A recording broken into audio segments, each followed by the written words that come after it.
Mga kapatid, magandang gabi po sa inyong lahat. Tuloy-tuloy po tayo sa pagbablog kahit na bumabagyo. Medyo matindi ang epekto ng bagyong Enteng dito po sa Rizal. Bahala na po mamaya kung kami ay makakasama pa sa rescue kasi naghihintay pa kami ng tawag. Ngayon, pakilala ko po sa inyo yung aking bagong engineer. Kapapasa lang, isang take lang. Mechanical engineer po yan, si Engineer Roland de la Merced. Okay, sa inyo nakikita nyo, nagtotorno-torno noong araw. Ngayon, engineer, may tanong ako sa iyo. Sabi mo, wag natin pag-usapan, pero since nasa camera ka na, gusto ko lang maintindihan, ano ba yung entropy? Yung entropy po, pinakamadaling explanation, unit of disorder, sabi nga po sa amin ng mga instructor namin na ito po unit of disorder. Okay. Na kapag sa machines or sa isang system, ang lahat ng bagay po magli-lead into, sabihin na po nating pagkasira. Okay. Destruction. Opo, distraction po yung pinaka. Lahat ng bagay. Opo. Ngayon po, katulad ng mga sinusukat namin po sa mga power plant o kaya po yung mga engines, yung mga machine, kapag po mas mataas ang entropy ng system, mas madali po siyang masira. Kapag po sinukat mo yung entropy po doon based doon sa thermodynamic properties ng machine or ng system na inaaral mo, kung mas mataas ang entropy, ibig sabihin po hindi maganda yung system, pwede siyang masira kaagad. Pwede siya masira? Opo, pero ang general po niya talaga na lahat po ng bagay, let's say na yung universe, ang entropy niya, nagpapunta lang po talagang maximum. As in, tataas po hanggang sa masira. Hindi po siya nagde-decrease. Merong mahabang panahon bago masira. Opo. Meron namang mabilis mas yung panahon. Opo, lalo na kung mas masira. mataas yung unit po ng ano niya. Opo. Kung halimbawa, yung transmission ko, parehas tayo ng sasakyan. Bakit yung sayo, napakahaba ng panahon bago nasira, samantalang yung sa akin, 6 na taon lang, sira na. Sira na. May mga factors ba yun kung bakit nagkaganon? Parehas naman ng made, parehas ng years, kung kailan natin binili. Marami Ano pong mga factors? Sige. Let's say na pati po yung sa katulad nga nung creep, mga fatigue. Yun po yung mga stress na nai-apply dun sa machines dahil po sa sabihin na nating unnecessary na sira o kaya po kung paano mo gamitin. Yun, isa yun. Sa Opo, nagkakaroon po ng ganong klaseng stress yung machines. Yung halimbawa, pinabayaan ko yung maintenance. Lalo na po yun. Kasi meron pong nakaset doon eh. Kailangan po kung ano man po yung nilagay ng manufacturer o nung pinaka nag-design po nun, susundin yun. Susundin yun? Opo, kailangan po yun. Yung lifetime fluid. Hindi, lifetime. Walang palitan ng fluid. May entropy din yung fluid, di ba? Opo, meron po. Siyempre. Siyempre. Diba? Okay, wag na malilim yun. Imposible po yun. Kasi yun po yun nga, walang perpetual po na bagay. Yun Lahat po ng bagay, maglilid talaga pong masisira, papangit quality nun. Kahit nga sa buhay natin, di ba? Opo, matagal lang po kumpara po dun sa iba, yung pagkasira niya. May vlog tayo nung nakaraan tungkol sa fluid, no? Yung lifetime fluid daw yun. Ngayon, karamihan nung napapalitan natin ng fluid dito, 3 years pa lang, o kaya ang tinakbo pa lang, mga 45,000 kilometers, sunog na talaga yung fluid. Sa automatic transmission fluid kasi, halos lahat naman ng libro, kapag ka itim talaga, palit talaga yan. Kasi nag-ano na yan. Kumbaga factor na po siya for replacement eh. Marami kaming mga mekaniko. Ang sinasabi namin, wag mong gawin yung mga bagay na mapapabilis yung pagkasira. Opo. Kasi pwede mo namang maiwasan yon. Pwede po. Di ba? Pwede yun. Ngayon, merong nag-comment kasi dito, engineer, si Wilfredo Ramos. Basta ayon sa gawa at alam ko, kaya sinadyang may neutral yan kasi may gamit. Ang automatic transmission mo, pag hindi naka-engage lahat nung naka-neutral yun. Halimbawa, in-engage mo sa drive, naka-stop ka pa, naka-engage na yung primera doon. First gear. Pero lahat ng gears na yun, naka-neutral.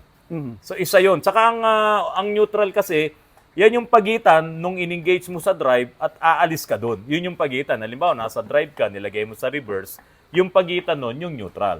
Intermediary. So sabi niya rito, kapag neutral mode, hindi engage ang mga gears, mag-neutral ako kung naka-idle at stop, tulad ng traffic, at kung matagal kang nakahinto para disengage ang mga gears. Ano ba ang nag-engage sa automatic transmission? Gears o clutches? Yung lining po ng clutch. Yung mga clutches, yung mga linings. Yan lahat. Ano example?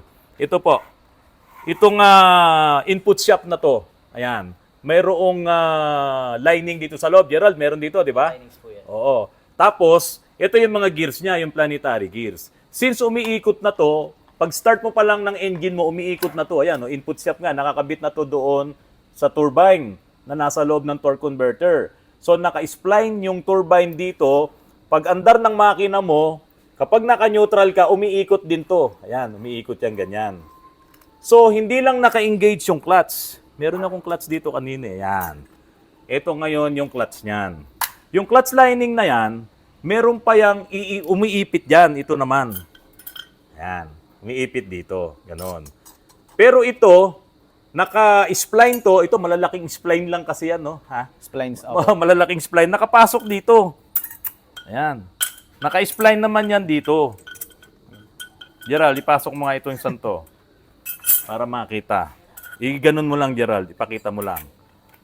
So, ayan. So, yan, naka-spline. Ibig sabihin, ito kasi hindi ito gumiikot eh. Naka-fix to, di ba, dun sa body. Oh, ito naka-fix. Ngayon, ang umiikot ngayon, ito. Itong lining na to, saka itong input shaft. Opo. Okay. Pero itong mga plates, mga brake plates, nakahinto ito. So, pag start mo pa lang ng engine mo, umiikot na po ito. Lahat. Umiikot yan. Yun yung naka-neutral ka at naka-park ka. Ang tanong ko, engineer, kapag ka umiikot yan at nagkakaskasan itong mga lining na to sa loob, kasi ito nakahinto, Opo. ito umiikot. Umiikot. Meron bang entropy yan? Meron po. At hindi mawawala yun. Hindi Tsaka ba? talaga Oo. po, meron ding friction. Ikot yan eh. May friction. Marami pong contact na pwede pong mag-lead into wear. Okay. Marami. Marami, di ba? Opo. Eh paano kung ang fluid mo pa sunog na dahil sabi lifetime? Isa pa yun. Friction din po yun. Nakakadagdag po yun. Yung viscosity Nakakadagdag ng din. fluid. Yung... Ang dami po, O, madami. di ba? Okay, so, yun, naka-neutral pa lang po yun, ha? Naka-neutral. Wala ka pang ini-engage doon. Okay, itong mga bearings na to, mga stick bearing, Gerald, gaano karami yung mga ganito sa loob? Madami-dami po yan. Madami-dami to. Ayan, no, kapatid, oh. Isa-isayin po natin. Ang dami nito, no? O, stick bearing. Hindi ito ganong ka-durable na bearing. Yun nga lang, dahil sa nakasandwich lang siya, sa bawat clutch packs, o ito, yung mga, ano tawag dito, yung mga housing na to, nakasandwich lang yan ganyan eh. Ito po, kapag naka-neutral kayo, ikot din ng ikot yan. Kaya tanong ko kanina eh, medyo nagdidiskusyon kami nung anak ko eh. Kapag hindi mo ginagamit, masisira ba? Masisira pa rin, sabi Masisira niya, pa rin kasi po, entropy oo. nga. Pero mas mabagal ang pagkasira mabagal nung hindi po. ginagamit. Opo. Ayan, naka-neutral ka, naka-park ka, edi ikot ng ikot yan. Oh. Ang sabi, tama naman yung sabi niya. Naka-design naman yun. Tama po yun. Naka-design po yun. Pero, merong ways para mapabagal mo yung pagkasira. Yung entropy. O ano yung ways, mga ways na yun para mapabagal mo? Engineer, bigyan mo nga ako. Maintenance. Maintenance. Opo, maintenance. Ano pa? Yung pagdating sa fluid, so syempre kayo, mga engineers kayo, alam nyo yung texture nung tamang fluid saka yung hindi, di ba? Kung paliti na. Ngayon, yung sabi mo, yung stress.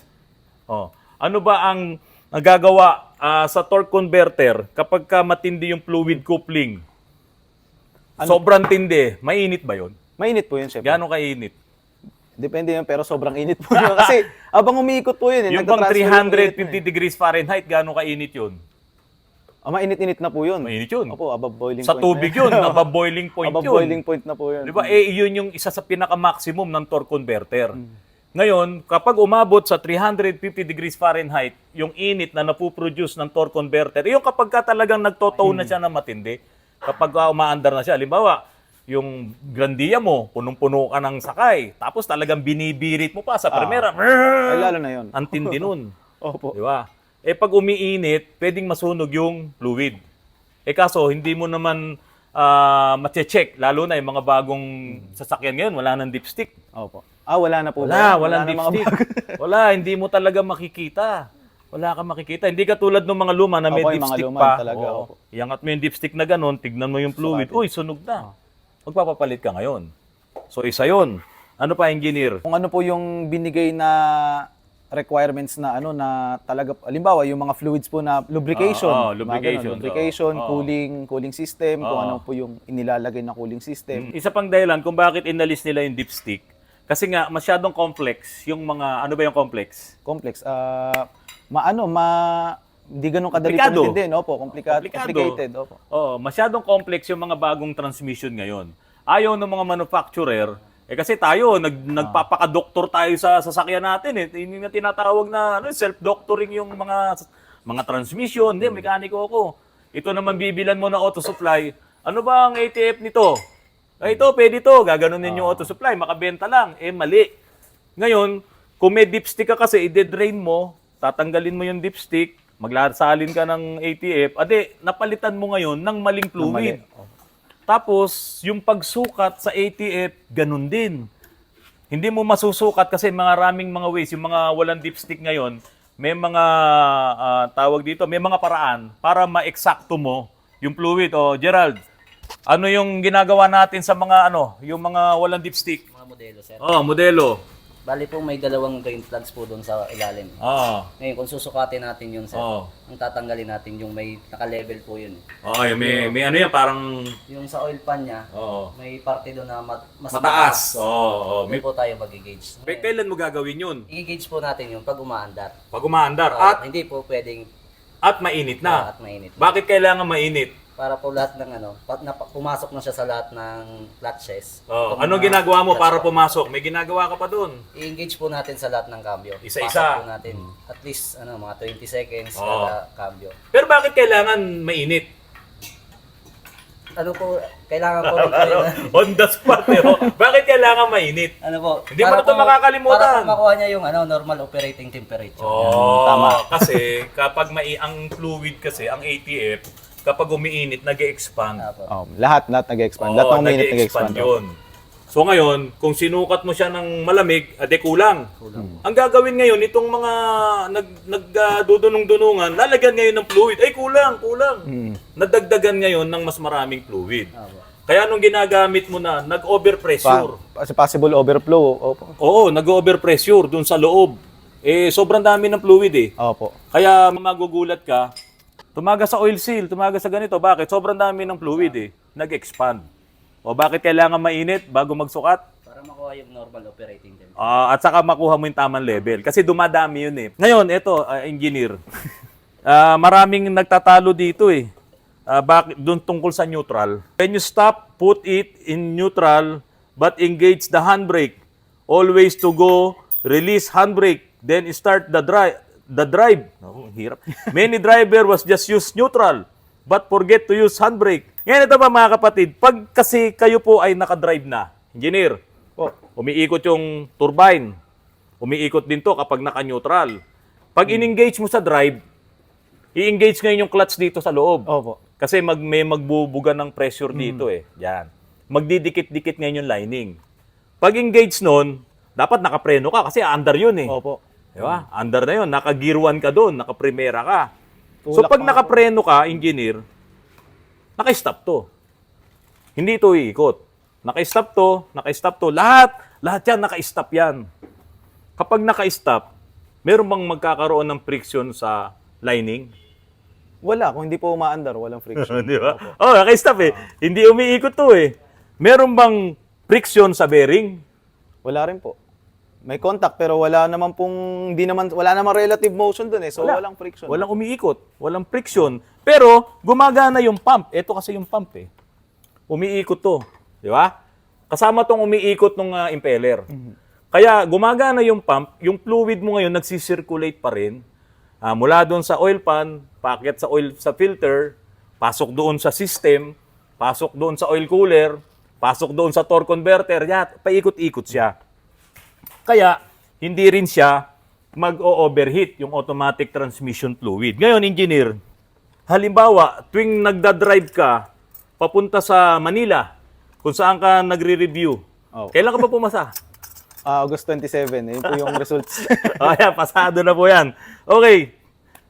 Sa tingin mo, mga ilang minutes ang traffic doon sa buong biyahe mo? Pag i-add mo na lang, mula Antipolo hanggang Manila.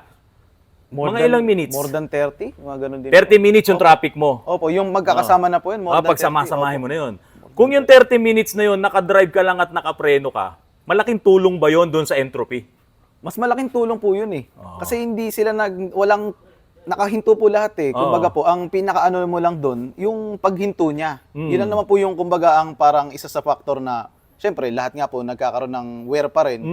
Kumbaga, yung humahawak po doon sa yung naghihinto po doon. Yun lang yung brake, yun nga po tawag din. Yung pinaka-brake power po niya, yun lang po. Pero, guys, wala pong fluctuating o alternating stress na posible po dagdag po doon sa niya. Ibig sabihin, nakabawas ka lang. Nakabawas ka po talaga. Parang lang yan, palagi sinasabi ni RJ parang yung naninigarilyo. Di ba? Kung hindi naman lahat ng naninigarilyo, nagkakasakit. Pero mas marami yung Opo. percentage Na na nagkakasakit. nagkakasakit. At matindi yung naidudulot na sakit, cancer. Lalo na yung mga second-hand smoke. So ngayon, kung naninigarilyo ka, mapapansin mo rin sa mga naninigarilyo, mapapansin mo yung skin nung naninigarilyo doon sa skin ng hindi naninigarilyo. At yung age nung naninigarilyo, doon sa age nung hindi naninigarilyo, mapapansin mo, 40 years old pa lang yung naninigarilyo pero parang 60 na. Samantalang yung hindi naninigarilyo, ang tanda na, 50 years old na, akala mo 40 years old. So, tapos yung labi nila maitim. Di ba? Matindi yung gums. Ngayon, pagdating dito, ganun din. Napapaiksi mo yung pagkasira niya. Pero ikaw ang gagawa nun. Halimbawa, nagawa mo na lahat yung maintenance, maganda yung fluid mo, okay. Tulad nung nagsasabi dito, 20 years na ron niyang ginagawa yung drive, neutral drive. Sabi ko nga sa'yo, meron nga naninigarilyo, 90 years old, buhay pa eh. Parang ganun lang yun, pero kakaunti lang yun. Yung maingatan mo, yung transmission mo, mapababa mo, yung kanyang pagkasira, yung pagkabilis ng kanyang pagkasira, malaking bagay na yun. Opo. O ano pa maidadagdag mo, engineer? Meron po akong mga nabasa na article na talaga po ang use lang po yung mismong gear na neutral. Ginagamit lang po yun pag talagang hindi na umaandar, hindi na kaya pong umandar ng sasakyan mo, need itow. Doon mo lang po siya kaya po siya may neutral para po hindi naka-engage yung mga yung clutch. Kasi po, di ba, sira na, syempre. Yung neutral mo, para po doon lang daw talaga umandar. Wala pong ibang use, yun lang po ang nakalagay sa iba pong mga Kasi ganito yung engineer ito. Kapag po kasi na-damage nga yung transmission mo, ito yung intermediate shaft Ito yung nando sa gitna. Tapos ito, propeller na dire-diretso na doon. Yung nakapasok dito, ayan, nandun, intermediate shaft. Kapag ka naman sira na yung sasakyan mo, nilagay mo sa gears, halimbawa, nasa 1 or sa 2, pinaikot mo yun, mawawasak to. Opo. Kasi umiikot yung propeller mo, wasak talaga to. Hinila mo. Kaya ilalagay mo yun sa neutral para talagang wala silang koneksyon. Wala po akong sinasabing bawal ilagay sa neutral. Wala Choice na po. mo yan, ilagay mo sa park, kahit ilang oras mo gawin yan, nasa sayo yan. Tanong lang kung hihinto ng matagal sa 1 oras dahil may hinihintay, siyempre nakabukas ang aircon. Saan ba dapat nakalagay? Park or neutral? Salamat sa sagot. Newbie lang daw siya. Nasa sa inyo po yun. Kung halimbawa talagang kailangan mo na Magantay mag-stall po talaga ng matagal. nandoon yung anak mo o gusto mo talaga malamig, naghihintay ko yun ng 1 oras, tandaan nyo po yung sobrang idle, delikado po yan sa sasakyan.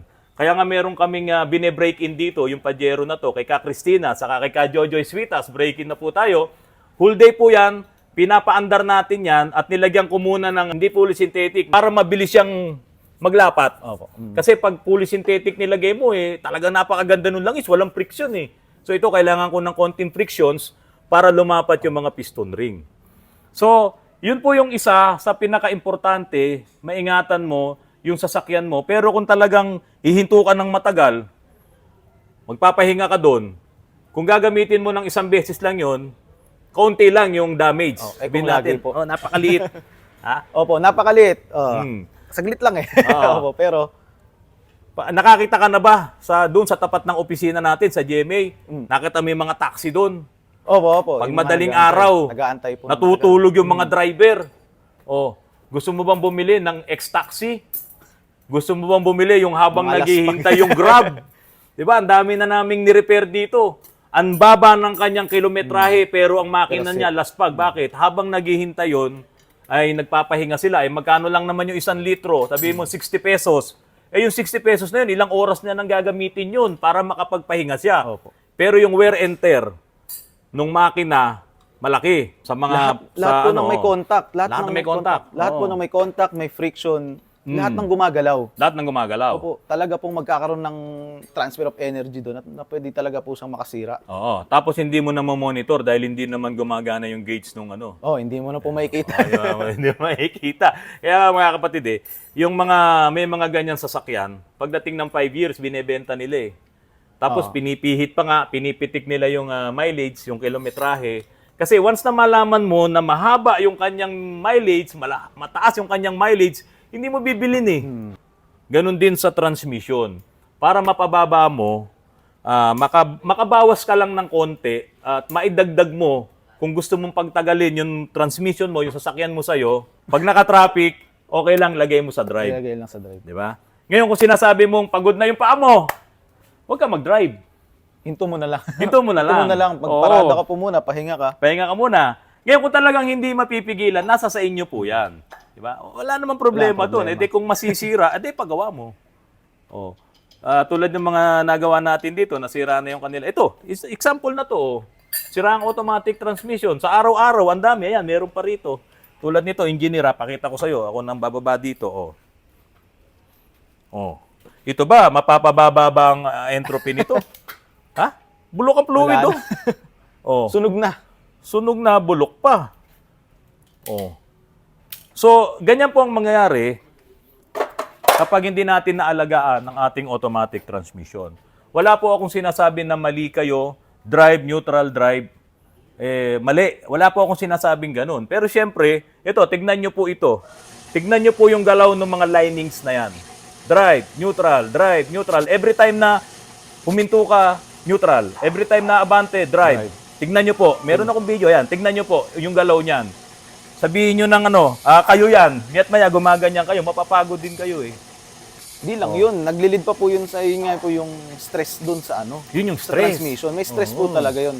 At lahat po ng klase ng stress, hindi naman po yun nakakabuti. Hindi wala nakakabuting stress. Lalo na po yung ganong klaseng stress na talaga pong maglilid talaga yun sa sa Yung destruction. automatic transmission, talaga naman dinisign niya na kapag ka-start mo, ilagay mo lang sa drive, dire-diretso ka na. Opo. Oh, ngayon, kung ito pa, meron pa palang may nag-comment po na sabi po niya, kapag bababa daw siya ng sasakyan niya at may bibilin siya, ilalagay daw ba niya sa drive? Hindi daw pwede yun. Nasa drive lang daw, naka-handbrake siya, bababa daw siya, may bibilin siya. Batay mo yung makina mo. Di ba? Kasi meron pa po ako napanood na isang mekaniko rin. Kilala rin po mekaniko yun sa international, sa ibang bansa po sa YouTube.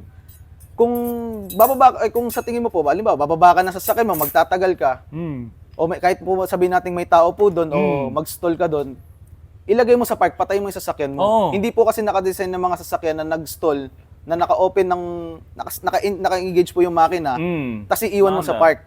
Kaya nga po naka-park yun Pagka-park mo, papatayin mo. Papatayin mo. Hindi po siya talaga binild para po ilalagay mo sa park, then nandun ka lang po sa loob at umaandar po yung makina. Nagpapahinga daw eh. Oo. Kung talaga pong hindi maiwasan, Hindi wala na maiwasan. pong problema. Opo, wala na problema. Pero kung kaya po, Pero ano mangyayari doon sa nakaandar? Tapos bumaba siya, may bibilin sa isang fast food chain.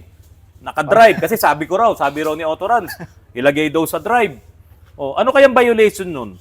Pagka nahuli ng MMDA? saan po? Nasa parking po? Nasa nandun. labas lang. Tinabi niya lang. Tapos bumaba siya, naka-drive. Tapos may binili siya, dumating ang MMDA. Ano kayang violation nun? Ano po bang violation nun? Driving without driver? Meron po. Kasi naka-drive eh. Hindi, pero Parking without... tsaka po kaya nga drive yun Kasi nga para mag-drive ka Di ba po? Hindi Hindi naman po. dito na nga papasok yung common sense. May bibiling ka, unang-una, sarcasm. i-park mo ng tama ang sasakyan mo. Tapos, kung aalis ka at may mga maiiwan doon na mga bata na hindi mo naman alam, baka mapakialaman. Lalo na bata. Oo, stop mo na, tanggalin mo ang susi at, di ba? Saka Saka mo mo po puntahan. iwan, Oo. Dapat nasa tamang parking ka, mauhuli ka. Naku, mapakahigpit ng mga MMDA dyan. Ngayon, yun nga yung entropy, pinag-usapan natin. Para yun yung kasiraan ng isang bagay. Yun po yung unit talaga ng Oo. masisira talaga isang bagay. Yun po yung ibig sabihin. Kaya kung halimbawa, ang transmission mo, hindi mo talaga naalagaan, mas mabilis yung kanyang pagkasira. Pero kung maaalagaan mo at Mahaba ang buhay niya. masusunod mo yung ilang mga sinasabi namin dito na iwasan mo na yung drive, neutral, kasi stress. Iwasan mo na rin yung kapag maiksi lang naman yung waiting period mo dun sa traffic. Halimbawa, mga 2 minutes lang, ilalagay mo pa sa neutral, umiikot lahat Tsaka po yung, di ba, parang kapag po nilagay mo sa neutral, tapos bigla ka magdadrive, parang may sumusuntok po dun sa transmission mo. Yung gumagana, parang Opo. nagje-jerk, no? Opo, parang biglang mag-engage sa abante po na gano'n. Talaga naman po kung pakikiramdaman po lang, hindi na healthy. Paano po kung lagi pa? Kaya nga. Habang binubuo ni Gerald, Gerald, pakita ka sa video. Si Pyong, ayan, mga test na tong dalawan to. Siyempre, congrats po sa ating lahat ng mga pumasa, mga kaibigan ko po na pumasa sa recent na board exam ngayong August 2024. Doon naman sa mga iba na hindi pinalad sa pagkapasa, siyempre, laban pa rin. Nandito naman kami para tumulong. And sa iba naman na aspiring na mechanical engineers, siyempre, aral mabuti. At wag tayong ang tawag ng patumpik-tumpik po, no? Aral mabuti para magamit natin yung skills natin, 'di ba? Syempre makatulong tayo lalo na sa ibang tao, makatulong tayo. Mag-lead din tayo sa success. Ayun, yung success natin syempre hindi lang para sa atin, dapat sa ikabubuti ng lahat. Yun, so yung congrats and laban lang dun sa mga hindi pinalad, nandito kami nakasuporta. Yun, mga kapatid, habang siya ay nagre-review, ilang months ka nag-review? 4 months din 4 months. Tapos habang siya ay nag-aaral noong mga panahon na yun, itong pandemic days, ako naman dire-diretso rin dito sa pagbablog. Nag-aaral din ako. Huwag niyo pong isipin na tsamba-tsamba lang. Inaaral at habang siya nag-aaral, nagtatanong-tanong din po ako sa kanila. Kaya Totoo po, po yun. never ending ang pag-aaral, lahat ng mga may technical skills. Lahat yan, hindi ka hihinto ng pag-aaral. Dahil marami ng mga tools ngayon na magagamit mo para mapabilis at mapaganda yung output mo, yung trabaho mo. Pero kung hindi ka mag-aaral, maiiwan ka doon sa dati mong old school, parang ganun, maiiwan ka. Kaya ang payo namin sa inyo, aral lang ng aral, malayo pa to, napakahaba pa ng gera nyo. Napakahaba pa niyan kasi pataas ng pataas yung technology. Kasi puro puro computer. Kaya ba? Mechanical engineer, tapos ano ba? Magte-take po ako ng master's degree sa mechatronics talagang mas malaking tulong po Mag-take yun. ka na. Mag-take ka na. Huwag ka na munang mag-apply ng trabaho. Mag-take ka na ng master's degree sa mechatronic hanggat bata ka. Kasi pagka medyo napabayaan mo na yan, kumita ka na ng pera, ayaw na. Pag kumita na kasi ng malaking sweldo, wala na eh. Hindi na po. Di ba? Hindi ko pa kailangan ng BMW. Iaral ka pa. So, mechatronics. Mechatronics. Mechanical. And electronics. And electronics. Ayun po yung branch ng robotics. Yun. Ayan, mga kapatid So, kailangan talagang may path ka na susundan. Kung hindi mo man makuha pa yung path na yun, basta dire-diretso ka lang, huwag babalik. Mas mabuti. Huwag kang Mas mainam babalik. po yun. So yan mga kapatid, sana po nakatulong pong muli itong vlog po namin para po sa inyo. At kung ito po ay makakatulong sa inyo, paki-share na rin po, paki-like at paki-subscribe na rin po ang aming channel. Mga kapatid, magandang gabi at maraming salamat po sa inyong lahat.